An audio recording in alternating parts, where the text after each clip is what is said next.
He was a king among kings, a ruler from an ancient line. His story is the story of modern Ethiopia itself. Haile Selassie was more than just a man, he was a symbol. To his people, he was the conquering Lion of Judah, the elect of God, and the 225th emperor in a line stretching back to King Solomon and the Queen of Sheba. He was a reformer who dreamed of pulling his ancient kingdom into the 20th century. He was a patriot who stood against the might of a European empire. He was a statesman who became the voice of a continent finding its freedom. And to some, far away on a Caribbean island, he was a living god. His reign was one of immense contradictions, an autocrat who introduced a constitution, a modernizer in a traditional society.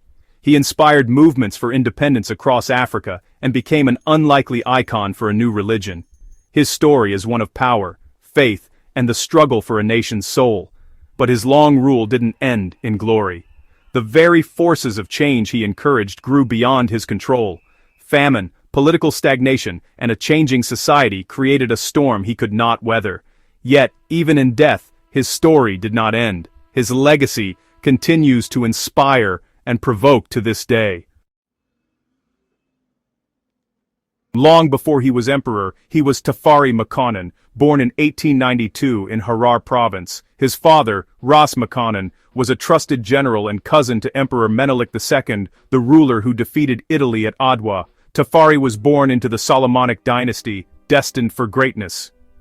He received a unique education, tutored by Ethiopian priests and a French missionary, blending tradition and modernity. This duality shaped his vision, respect for heritage but a drive to modernize. When his father died, Tafari entered the imperial court, learning to navigate its intrigue. He quietly built his power, proving himself as an able administrator. After Menelik II's death, instability followed. The heir, Lige Iyasu, was deposed for alarming the Christian nobility. In 1916, Tafari was named regent and heir to Empress Zuditu.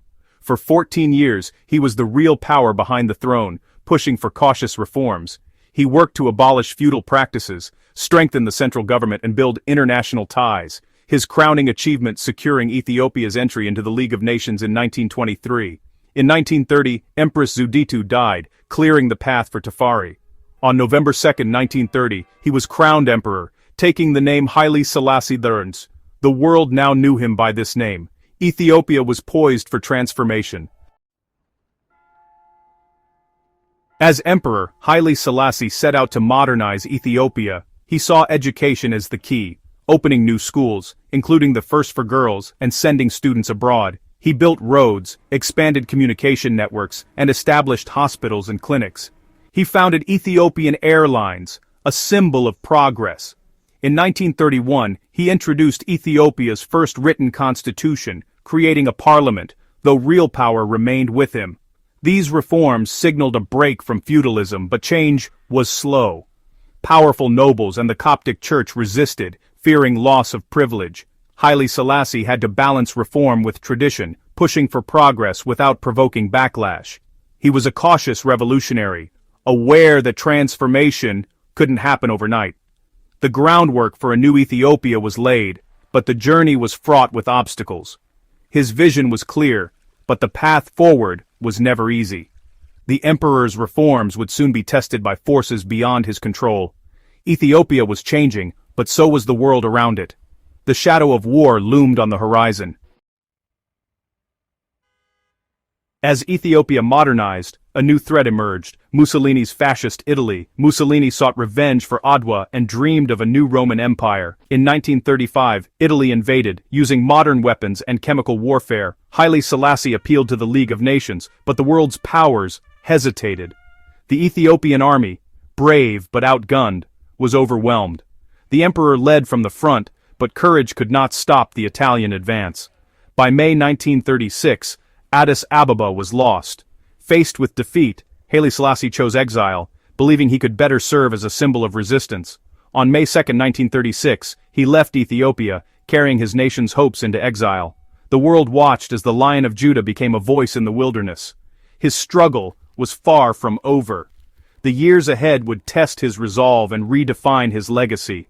Ethiopia's fight for freedom had entered a new phase.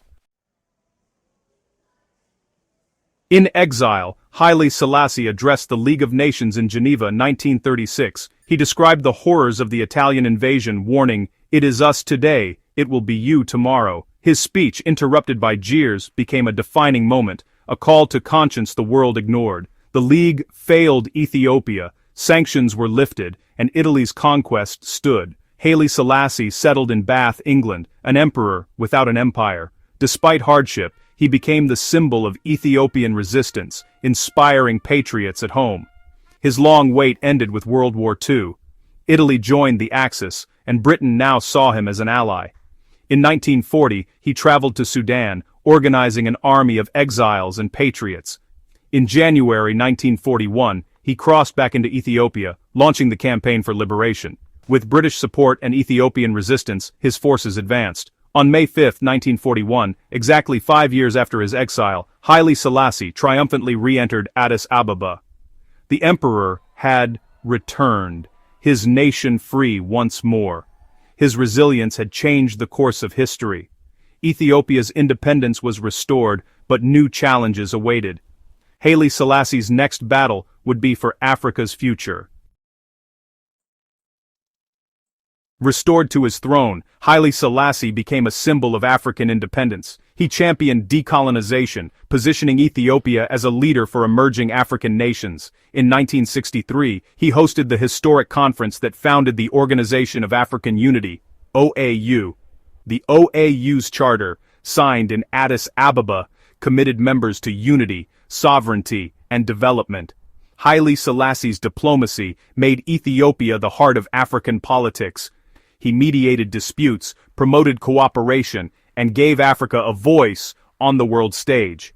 He addressed the United Nations, met global leaders, and embodied African pride. For millions, he was the father of modern Africa, a bridge between ancient tradition and a hopeful future. His influence extended beyond politics, shaping the continent's identity. Haile Selassie's vision inspired generations, but as Africa changed, so did Ethiopia. The emperor's legacy would soon face its greatest test. The twilight of his reign was approaching. While Haile Selassie shaped Africa, a new faith was born in Jamaica, Rastafarianism. Inspired by Marcus Garvey's prophecy, followers saw Selassie's 1930 coronation as the fulfillment of a messianic vision. They called him the returned Messiah, a living God, and took the name Rastafari from his pre-coronation title. Haile Selassie, a devout Christian, never claimed divinity but respected their faith. In 1948, he granted land in Shashamane for those wishing to return to Africa. His 1966 visit to Jamaica electrified the movement, transforming Rastafarianism into a global force. For Rastafarians, he was the king preparing a place in the promised land. The connection between emperor and faith became legendary. Haile Selassie's image spread worldwide, carried by reggae and the spirit of liberation. His legacy transcended politics, becoming spiritual and cultural. By the 1970s, Ethiopia was restless. The emperor, now elderly, faced growing dissent. His reforms had created a new, impatient urban class demanding faster change and more freedom. Famine in 1973 exposed government failures, shattering his image as a benevolent ruler. Economic crisis and unrest spread. The army grew discontent. In 1974, junior officers, the Derg, began dismantling the imperial regime. Haile Selassie became a prisoner in his own palace, powerless as his empire crumbled. On September 12, 1974, he was deposed and taken away in a small car. The Solomonic dynasty's millennia-long rule ended. A year later, the Derg announced his death, widely believed to be murder. His body was buried in secret, an ignominious end for a giant of the 20th century. The Lion of Judah had fallen, but his story was not over. Haile Selassie's legacy is complex, hero to some, autocrat to others. Supporters remember his modernization, dignity, and role in uniting Africa. Critics see a ruler who clung to power, moved too slowly, and presided over inequality. The famine of 1973 remains a stain on his reign. Beyond Ethiopia, he became a spiritual icon for Rastafarians and a symbol of black liberation. Reggae music spread his image worldwide, making him a figure of hope and resistance. In 2000, his remains were reburied in Addis Ababa, sparking new debate over his legacy. For some, he is a bridge between ancient and modern worlds. For others, a flawed leader. Admired and criticized, worshipped and condemned, Haile Selassie's story endures. The last emperor of Ethiopia leaves a legacy impossible to ignore.